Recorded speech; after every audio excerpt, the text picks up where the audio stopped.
warmth and gaiety of a successful party, the pleasure of friends amongst friends, the anticipation of new and interesting people to meet. These are the elements of an enjoyable evening. These are often the memorable occasions in life. This is a story that started at a party, gay, joyous, festive. This is a story of a party that ended with fear and horror. It was a cry for help Sherlock Holmes will never forget. It was a lovely party. Wonderful party, Janet. Good night, Russell. No one deserves happiness more than you and Russell. Thank you, John. Good night. Wish that John were just one half as attentive as Russell. If you ever want to get rid of him, send him to me. Good night, Louisa. Good night. Good night. Oh, I love them all. But is it unkind of me to say that I'm glad we're finally alone? Not unkind at all.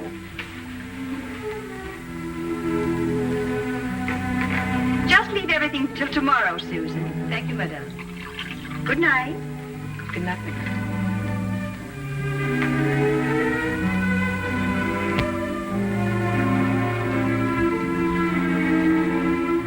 You made me very happy this evening, darling. I really am the luckiest woman in the whole world. Our first anniversary. I wanted you to be happy this year. It couldn't be any other way with you. It might have been. Impossible. There may be a deep and dark side to my nature. Of course there is, darling. All interesting men have dark sides to their natures. Possibly even black. Oh, most certainly black. I'm a murderer. Of course you are. More than once. Innumerable times, I'm sure. 7 times. And are you going to murder 7 times again? Once again. Anyone I know? You? Oh, wonderful. And will you give me warning? I'm giving you warning. Will you kill me with kindness? No. Like this. Russell! Russell, you're hurting me.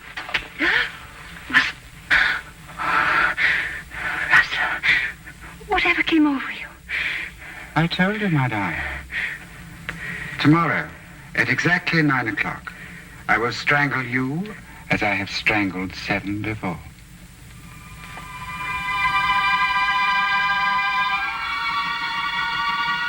You're serious?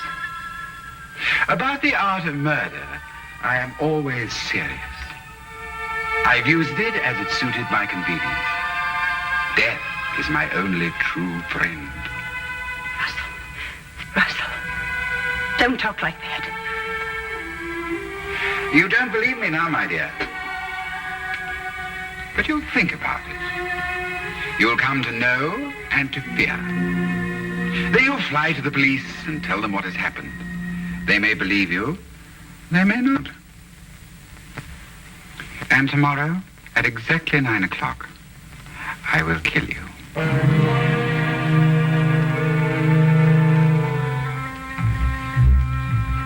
Good night, Magda.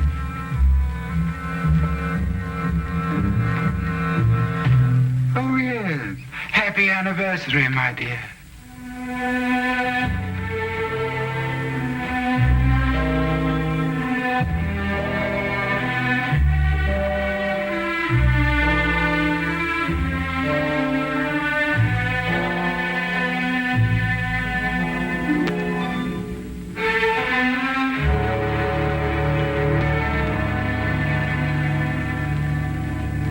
Suppose you tell us the whole story as it happened. It might be easier that way. Of course. I'm Mrs. Russell Partridge. Your husband's the art collector? That's right. Ah, he's a wonderful man, your husband. I first had the pleasure of meeting him when we were guarding the French collection that came over. He's a wonderful man. Everyone says so. Yes. Now, Tell me what's troubling you, Mrs. Partridge. You can rest assured that for your own sake as well as your husband's, Scotland Yard will do everything it possibly can.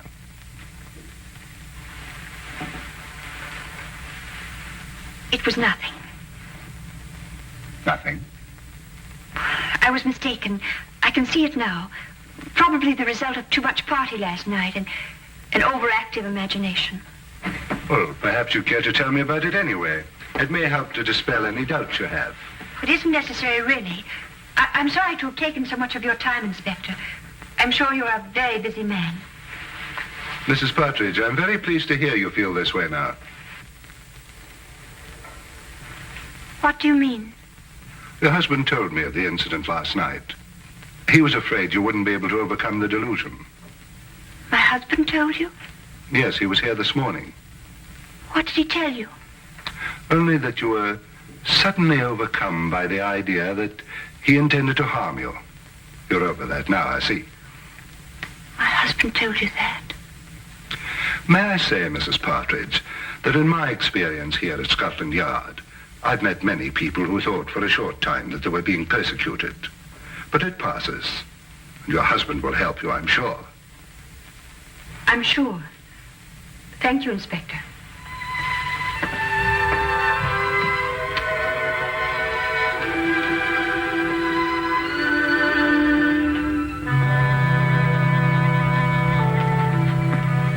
Well, what do you make of that, sir? Follow, Wilkins. Very good, sir.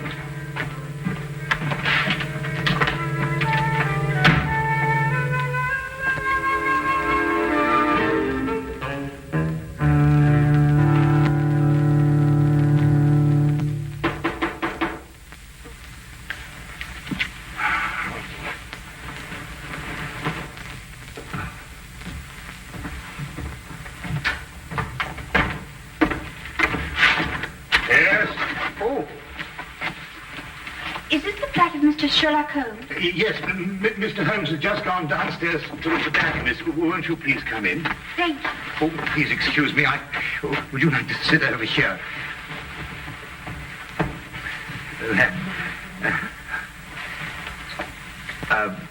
Would you care for anything? I have some fresh tea made.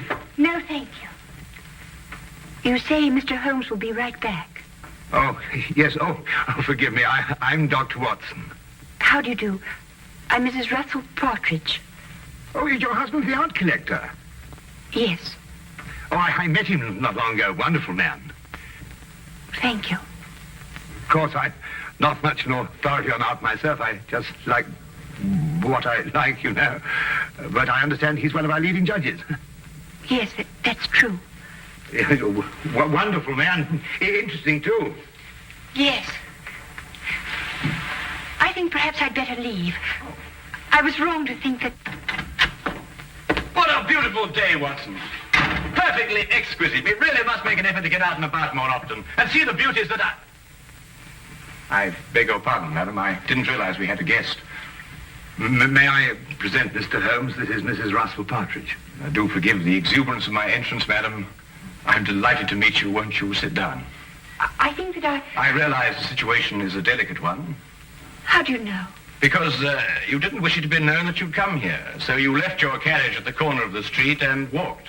You saw me? No, as a matter of fact, I didn't, but I observed that the hem of your skirt has picked up a certain amount of dust from the street. And though you undoubtedly came by carriage, because your shoes, which are extremely fashionable ones, were not meant for comfortable walking. Mr. Holmes, I need your help. In what way, Mrs. Partridge? I believe my husband is going to kill me. Russell Partridge? Why do you believe this, Mrs. Partridge? He told me he would. Last night. Why, that's impossible. I had the same reaction at first, Dr. Watson. It couldn't be true. Not by Russell. As everyone tells me, he's such a wonderful man. And when did he say he was going to do this? Tonight, at 9. And then he said something impossible, Mr. Holmes.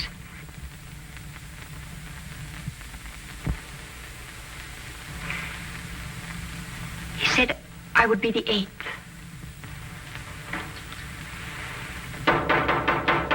Excuse me.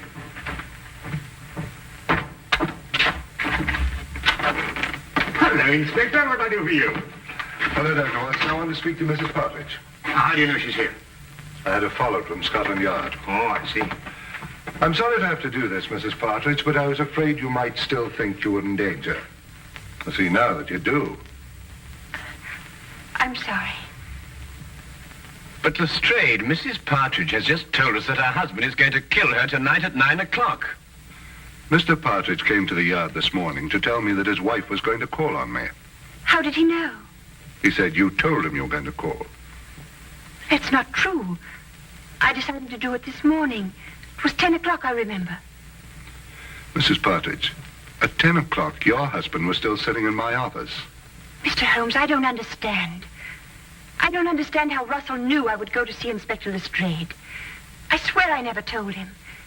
Everything I told you is true, exactly as it happened. Do you believe that?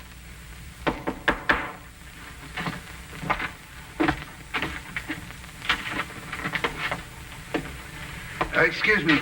My name is Partridge. I believe my wife is here. Yes, indeed she is. Will you come in?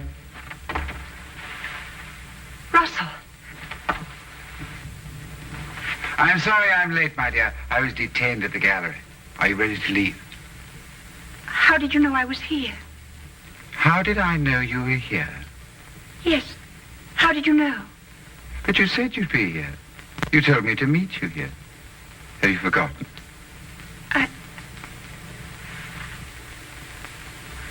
I must have forgotten. Excuse me. Forgive me for interrupting you, gentlemen, and thank you for any consideration you may have shown my wife. Good day. Good day.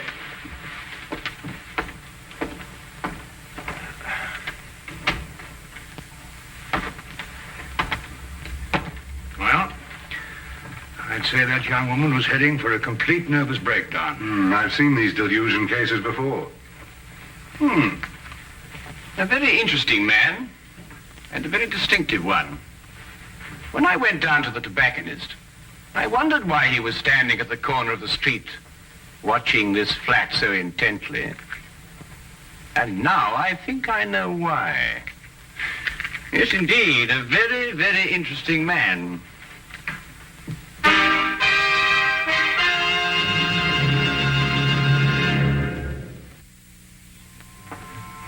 Well, Lestrade, there were two incidents in the romantic life of Russell Partridge.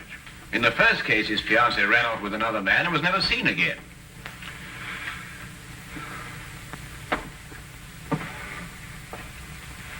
She ran off with an American, didn't she? Was this confirmed or assumed, Lestrade? Well, I don't know. And in the other case, he was left at the altar, I believe the expression is. Yes, that's right. Was that girl ever heard of again? She ran off with a South American, I believe. But really, Holmes, it just isn't logical. If Russell Partridge really intends to kill his wife, he's not going to tell her about it first. That'd be putting a rope round his neck. Would it be? Do either of you really believe that? It isn't logical, Holmes. It isn't usual, Lestrade. But this man is just amusing himself. He's an insane fanatic. And unless you get a warrant out for his arrest, I, for one, won't be responsible. Now, look here, Holmes. I can't ask for a search warrant every time a man's left at the altar. What would you be looking for anyway? The evidence of the 7 other murders he told his wife he'd committed. Holmes, you must understand that... Well... Or the 8th will be on your hands.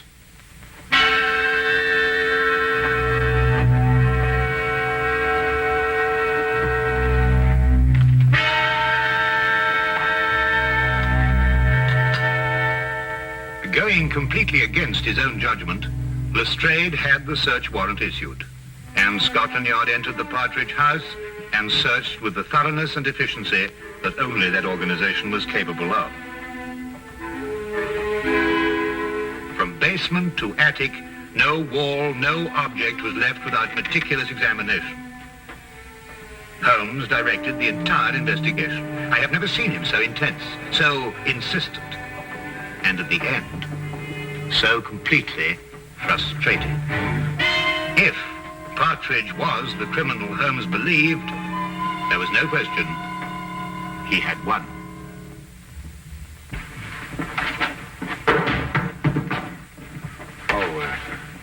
Naturally, Mr. Partridge, the yard will assume responsibility for putting things back as they were. Thank you, Inspector.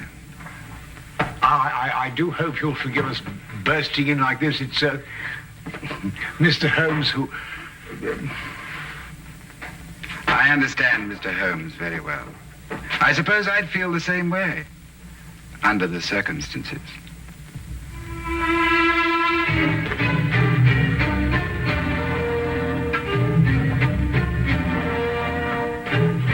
What time is it, Watson? A few minutes after 7, 5 minutes since you last asked me. It's there, Watson. It's there. I'll swear it's there. What's there? The evidence that Mrs. Partridge isn't lying. That her husband is a murderer. It's in that house somewhere. I'll swear it. But you've searched all over the house, Holmes. You've measured every inch of it. I know, Watson, but it is there. I've overlooked something. And unless I can find out what it is, that girl is going to be murdered in 2 hours. He said 9 o'clock. Even if he intends to murder the girl, he doesn't have to do it on schedule. But he does. That's part of his disease. That man works like a clock. He tempts the police by having the victim report the murder in advance, and then he has to complete his game by murdering on the moment, the exact moment. Ah. Now where are you going? Out. That I can see, but where? For a walk. We believe we searched every inch of that house. Now I've got to find the one place that I missed.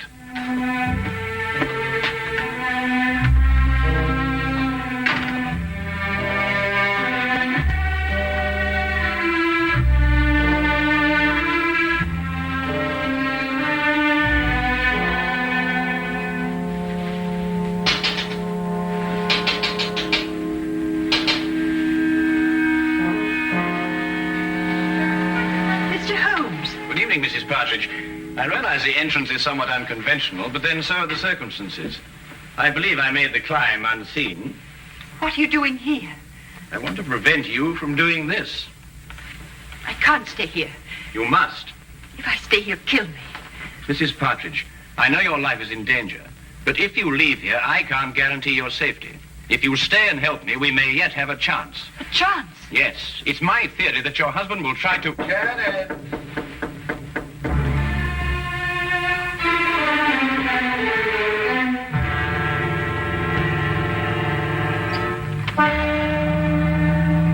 Hello, my dear. You were so quiet up here, I thought perhaps something was wrong.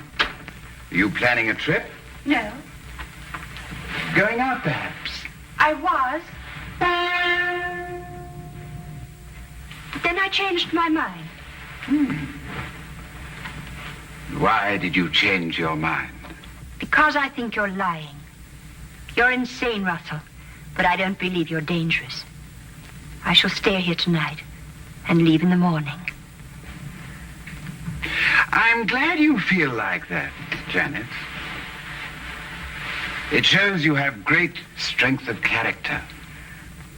Where did you kill your other 7 victims? Here, in this house. How did you dispose of their bodies? The bodies are still here. But the police searched the house. I know. I watched them. Very efficient. Especially with Mr. Holmes to guide them. A very clever man, Mr. Holmes. It was a tremendous temptation not to tell him where to look. It's 9:15. You have 15 minutes. Why don't you run away?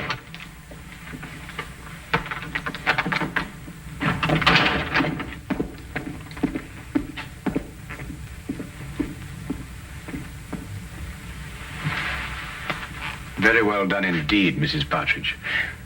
I must apologize for the oversight. What do we do now? Now we wait.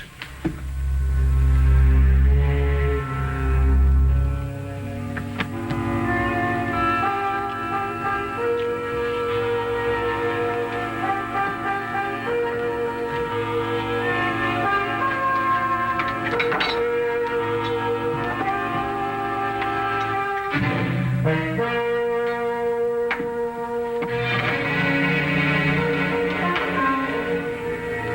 one.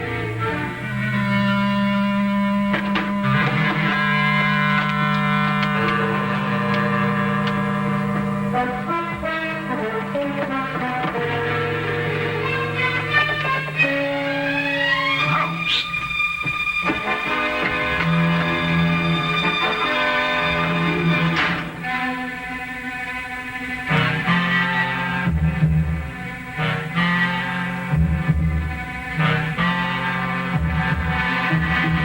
At last, I remember it. What is it, Mr. Holmes? The one place I forgot to look. I'm going to step outside now, and I want you to count up to 10, go to the head of the stairs, and then start slowly down. Will you do that for me? I'll try. Don't worry. I'll be there.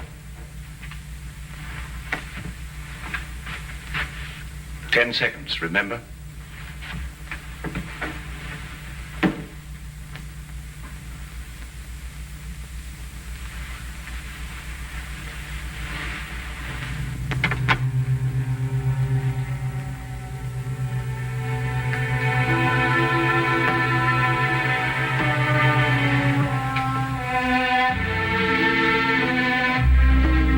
I admire your courage, Janet.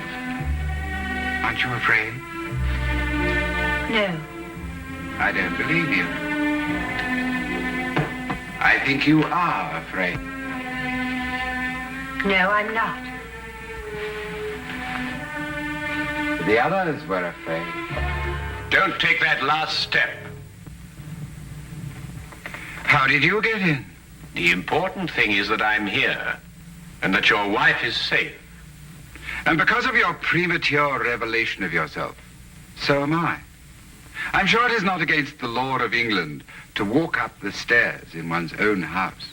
Besides, my wife is completely unharmed. And the other 7, Mr. Partridge? What other 7, Mr. Holmes? You searched this afternoon.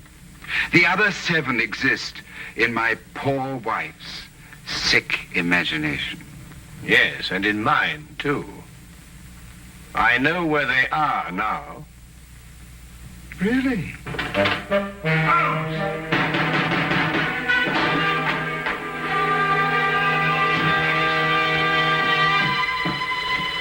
What's happened? Get the poker from the fire, Watson. Poker? Yes, the poker.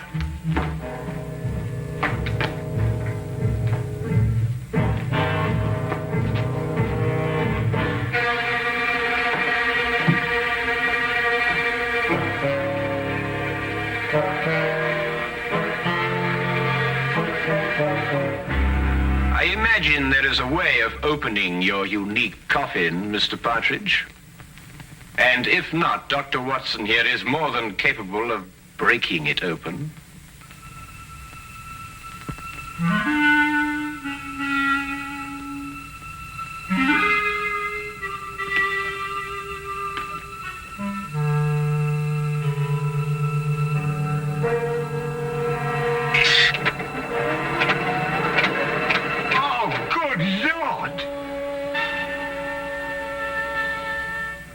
The mortal remains of his 7 victims, Watson.